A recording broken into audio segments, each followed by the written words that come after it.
Hello. So I feel lousy, as you can well gather.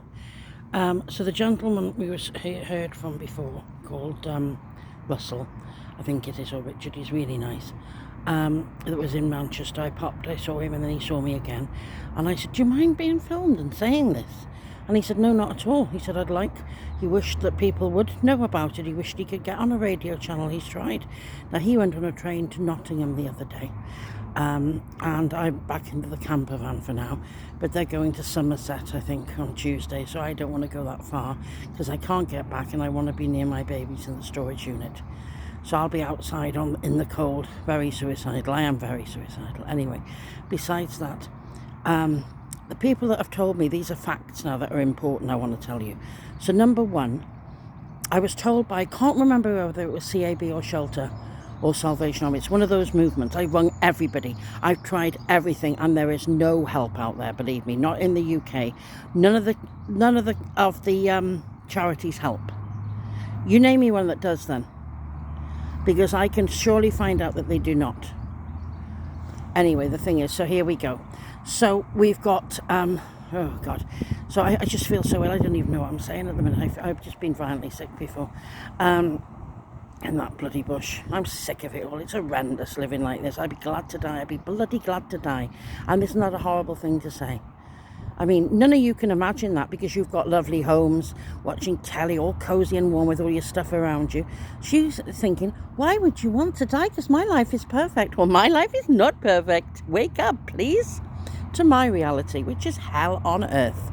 You might have the perfect life. I do not have the perfect life. My life is so unperfect, so horrendous, it's just unbearable. Anyway, so what was I going to say now? So the fact of the matter is, I was told to lay down in the middle of a Marks and Spencer's or shop like that to cause a stir by this woman, either CAB or I can't remember whether Shelter, one of them. She said, that's what I would do personally. Either take your clothes off or talk utter nonsense and lay down and roll about. They'll get an ambulance. And then when the ambulance comes, don't talk any sense. Get to the hospital, wait till you see a doctor, and then tell the doctor everything. Then the doctor will give me a social worker who is going to be like a guardian angel, like a fairy godmother, and wave the wand on me. And suddenly give me a luxury, lovely flat, brand new, that I will love, and everything is sorted. That's what she said. Lies, blatant lies, because you heard from the horse's mouth what happens. This is even when you try and commit suicide. So this gentleman, he told me it was about 6 times he's tried to commit suicide in the winter that he's been homeless in. So what he's done is, he said, taken an overdose, and he passes out unconscious. People find him unconscious. The ambulance comes, he's taken in, his stomach is pumped. As soon as he comes round and is in no danger of dying, they kick him out onto the street. He was kicked out at 5:30 a.m. in the pouring rain, freezing. You heard what he said. You heard it from the horse's mouth. I was interrupting a bit, really, and I shouldn't have been, because I didn't think you could hear him because there was so much noise and I couldn't hear him when I was recording him. I couldn't hear what he was saying, so I was trying to say it in case you couldn't hear him so you could hear what the gist was about, but I was interrupting too much. But if you listen carefully, you'll hear what he said. And but I didn't know you could hear it. The volume worked on here and you could hear it, and I didn't need to interrupt so much. I do apologise for that, because I was a bloody nuisance on that video. I was interrupting all the way through. Anyway, I should have let him speak more. That's besides the point. So that's step number 1, you don't.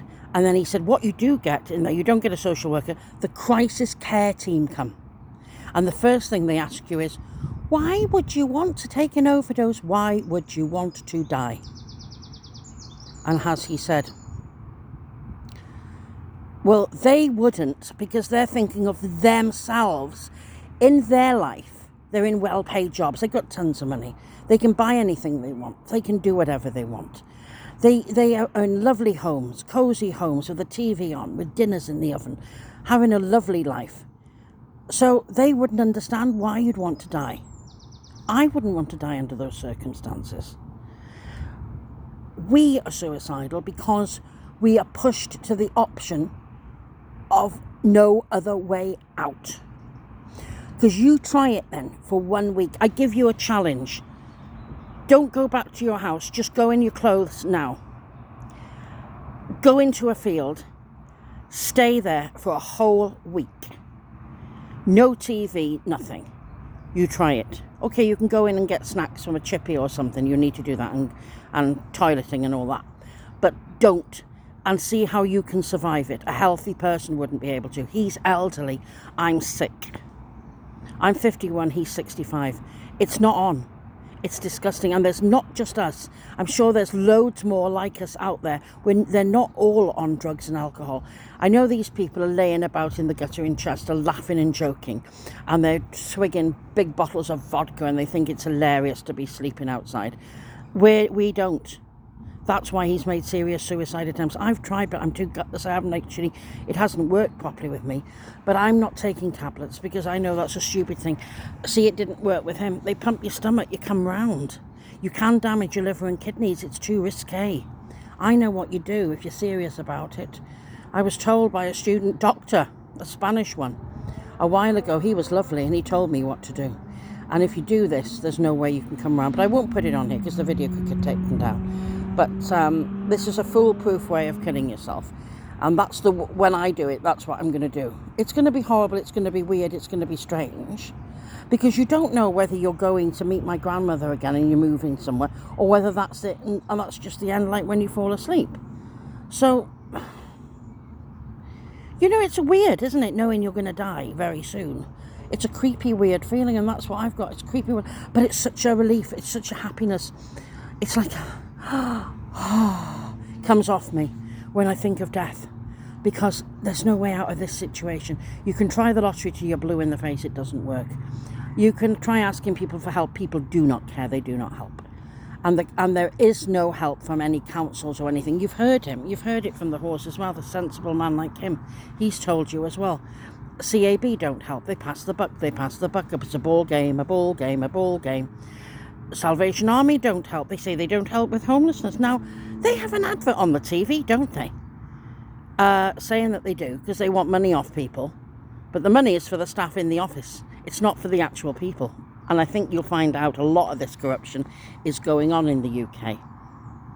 If you want to give your money, don't give it to homeless charities, because the homeless do not get it.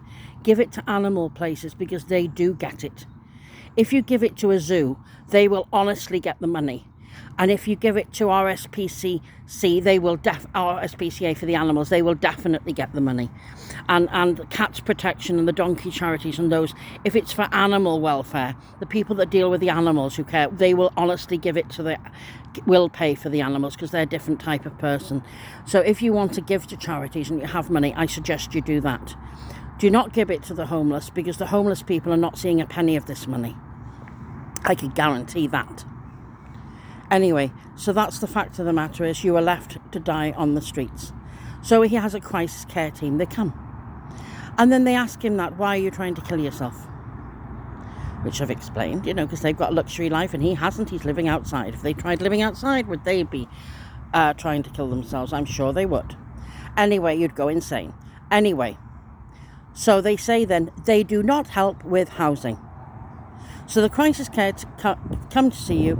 You've just tried to kill yourself. You're feeling lousy. You're about to be kicked back on the street, and they tell you they don't they don't deal with housing, to go to the council again. Well, the council have told him he has no connection with any area in Britain or worldwide, basically. So he should be on another planet.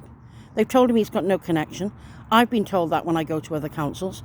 They say on the computer I'm under Chester West, but they say I'm not on their books anymore. They have kicked me off by the books because I have refused to be raped by heroin addicts in a urine-drenched hospital in Chester at the back of a very, very seedy, disgusting, probably lice-infected, oh, don't talk about it, B&B. Oh, called the Dean. Everybody knows about the Dean. They say the Dean. They go, no, don't talk to me about the Dean. No, that's what they say, because everyone don't want to know about the Dean. Oh, no, no, no. It's got a terrible name. Anyway, in there, they have these chalets at the back. They call them chalets, my arse. It's a pile of like garden sheds. That's the nearest thing I can say to it, like some outbuildings. And they're rancid with urine-drenched carpet. A children's bed in the corner with excrement stains. All damp and mouldy, with keys that lead through to the next one, so the heroin addict can easily pick that little lock with a hairpin, rape you, beat you to a pulp, slit your throat, do whatever they want to you. And that's what they offer you. So because you've refused it, they say, oh, she's refused accommodation, so we don't have to deal with her now because they offer me the most vile stuff, knowing I can't take it. So then I'm off their books, because Chester West Council housing options are a corrupt and evil movement. And I'm not mentioning names, so you can't take the video down because there is no name, so it's not detrimental towards a person. So there. So try that one. Anyway, so the thing is, I've just had enough. I'm having a breakdown with it all. And they love this. They love it. But they'll have to pick on someone else when I've died next week, won't they? They'll have to pick on somebody else. But the thing is, it's terrible the way they're treating all the other people too. I saw that James on the street yesterday. He's gone downhill. He was absolutely filthy. And I said, are you still sleeping rough? And he said, yes. He's in a bad way. He was staying with somebody before. He's sofa surfing all the time. And he's in a bad way. I saw him. I think he's gone in with the wrong crowd. I saw some drug addicts with him. I'm not happy about that because he's a very nice person. Anyway, the homeless, the way people are treated is terrible. Most of them are on drugs and alcohol, so they don't stand a chance. So they can get around that with no trouble, you see. Oh yeah, these corrupt council people who are on thousands a week in luxury homes with the luxury lifestyles, demanding that I get raped by heroin addicts in a filthy shed. Oh yeah, I'd like to see them go into that shed and see